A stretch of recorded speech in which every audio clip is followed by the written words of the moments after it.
அனைவருக்கும் வணக்கம்.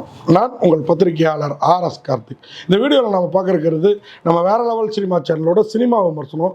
இப்போ நம்ம பார்க்க இருக்கிறது இந்த வாரம் திரைக்கு வந்திருக்கிற சப்தம் படத்தோட விமர்சனம். சப்தம் ஈரம் அறிவழகன் தான் இந்த படத்தோட இயக்குனர். உண்மையாக அறிவழகன் அப்படின்னா நம்ம ஆயிரம் எதிர்பார்ப்புகளோடு இந்த படத்துக்கு போனோம். ஈரம் மாதிரியே இந்த படமும் பேய் பிசாசு இதுகள் ஆவி இதுகள் சம்மந்தப்பட்ட ஒரு கதை.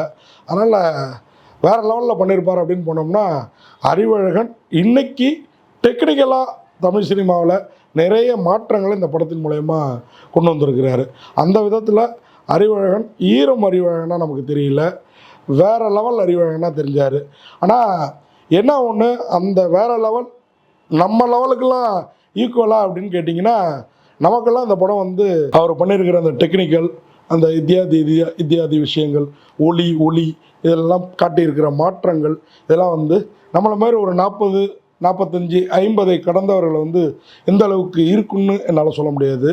ஆனால் அதே நேரம் இந்த படம் நிச்சயமாக யூத், இன்றைக்கி இருக்கிற கல்லூரி மாணவர்கள், பள்ளி மாணவர்கள் இவர்கள் மத்தியில் பெருசாக பேசப்படும் ஒரு ஹோஸ்ட் ஃபிலிமாக இருக்கும் அப்படின்றத நம்ம சொல்லலாம்.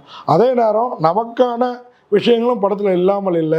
என்ன அப்படி சொல்கிறோம் அப்படின்னு பார்த்தீங்கன்னா, படத்தில் சிம்ரன், லைலா இப்படி நாம் ரசித்த கதாநாயகிகள்லாம் ஒரு கேரக்டராக வில்லியாக வாழ்ந்திருக்காங்க அப்படின்னா அப்புறம் என்னங்க, இரு தரப்பும் ரசிக்க வேண்டியது தான்.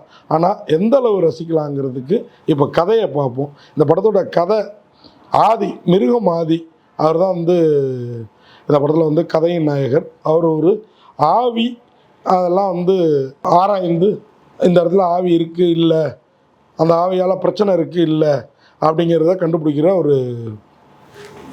ஒரு ஆவி விஞ்ஞானின்னே வச்சுக்கோங்களேன். அப்படி ஒருத்தர் இந்த ஃபாரின் கண்ட்ரீஸ்லாம் இருப்பாங்க பாருங்கள், அந்த ஆவியை அனலைஸ் பண்ணுறேன்னு சொல்லிட்டு கையில் பெரிய நீட்டு மைக்கு, அதோட ஆவி வருதா இல்லையான்னு அதுக்கான மிஷின்ஸு, இதெல்லாம் நம்ம அந்த ஹார்ட்டு பிப்புன்னு நமக்கு ஏறி இறங்கும் பாருங்கள் நம்ம மூச்சு காற்று, அந்த மாதிரி ஆவி வந்துருச்சுன்னா அந்த லைட்டு, அந்த வேவ்ஸ். அதனால தான் அந்த படத்துக்கு சப்தங்கிற டைட்டிலே அந்த வேவ்ஸ் டைப்பில் போட்டிருப்பாரு. நம்ம கொஞ்சம் சப்தம் டக்குன்னு புரியாது. ஆனால் படத்துக்கு சப்தம்னு பேர்.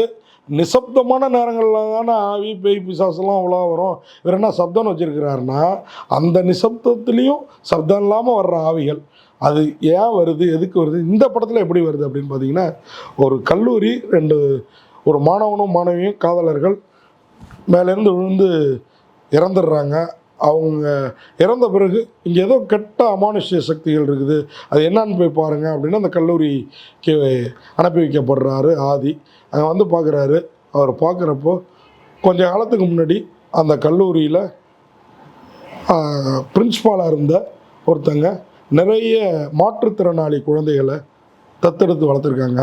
அந்த மாற்றுத்திறனாளி குழந்தைகள் எல்லாம் இந்த கல்லூரியோட வளர்ச்சிக்கு, அந்த கல்லூரியை சார்ந்திருக்கிற தன்னோட வளர்ச்சிக்கு தடையாக இருப்பாங்க அப்படின்னு சொல்லி ஒரு கேரக்டர் ஒட்டுமொத்தமாக என்ன பண்ணுது, அங்கே வர்ற ஆவிகள் யார், என்ன, அதன் பிறகு என்ன நடக்குது, இந்த கல்லூரியோட பிரின்ஸ்பாலாக இருந்த சிம்ரன் எப்படி இந்த குழந்தைகள்லாம் அரவணைச்சி காந்து பண்ணி வளர்க்குறாரோ, அவங்களுக்கெல்லாம் இசையை ஒரு மருந்தாக கொடுத்து இசை மூலயமா அவங்களுடைய பிரச்சனைகளை, அதாவது அவங்களுடைய மாற்றுத்திறன் இல்லைங்களா, அவங்களுடைய மன சோர்வு, மன முடக்கம் இதெல்லாம் தீர்த்து வச்சு அவங்களையும் சமூகத்தில் ஒரு ஆளாக்க முயற்சி பண்ணுறாரு.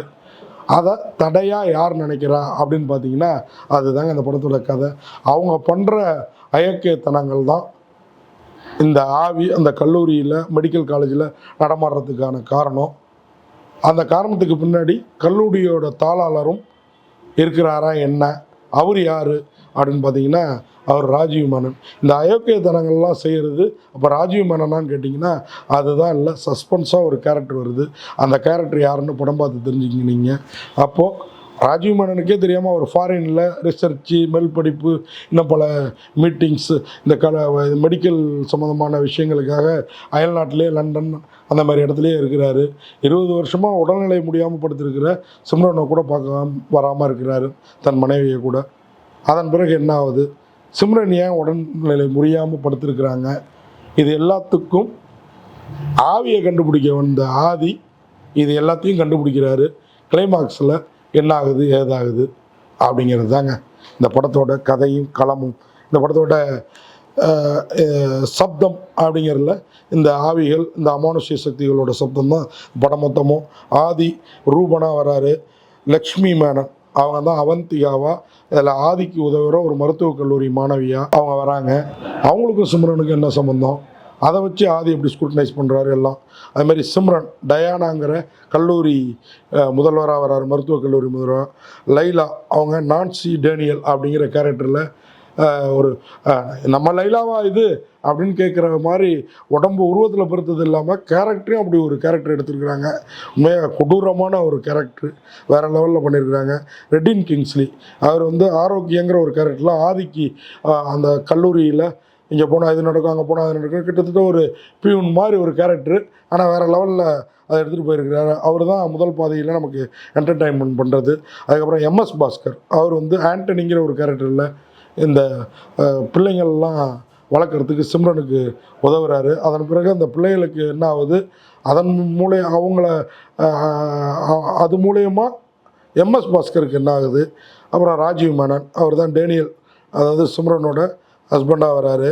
விவேக் பிரசன்னா அதாவது லைலாவோட ஹஸ்பண்ட் சிம்ரனுக்கு அவங்க தான் ஹஸ்பண்ட்னு வச்சுக்கோங்களேன்.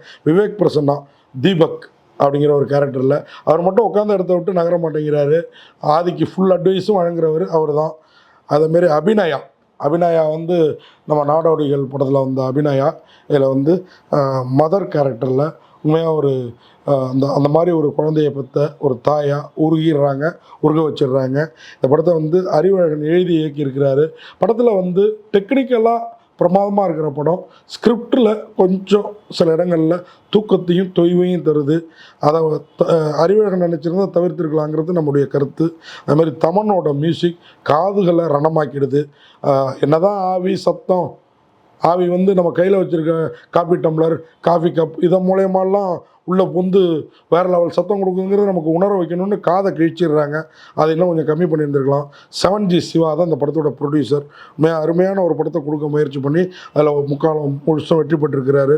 அதுமாதிரி இந்த படத்துக்கு பானுப்பிரியா சிவா அவருடைய மனைவி வந்து கோ ப்ரொடியூசர். 7G ஃபிலிம்ஸ் தான் அதுக்கு பேனர். இந்த படத்துக்கு வந்து ஆல்ஃபா ஃப்ரேம்ஸ் அவங்களும் அசோசியேஷன் இதோட வந்து அசோசியேட் ஆகியிருக்கிறாங்க. அதே மாதிரி இந்த படத்துக்கு வந்து அருண் பத்மநாபன் அவர் தான் வந்து ஒளிப்பதிவு. உண்மையாக இந்த படத்தில் வந்து ஒளிப்பதிவு அவ்வளோ பிரமாதமாக இருக்குது. டெக்னிக்கலாகவும் சரி, சாதாரண லைட்டிங்கில் ஒளிப்பதிவு செய்திருக்கப்பவும் சரி.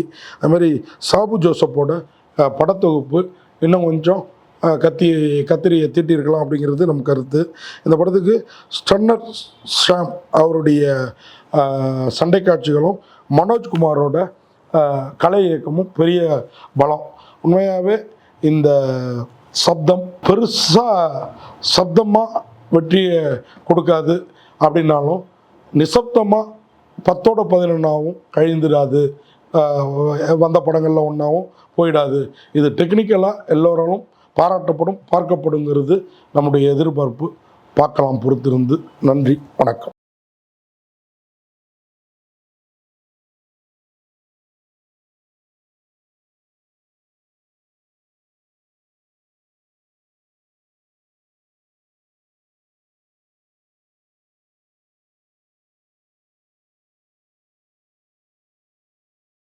இந்த வீடியோ உங்களுக்கு பிடிச்சிருந்தா லைக் பண்ணுங்கள், கமெண்ட் பண்ணுங்கள், ஷேர் பண்ணுங்கள், சப்ஸ்கிரைப் பண்ணுங்கள்.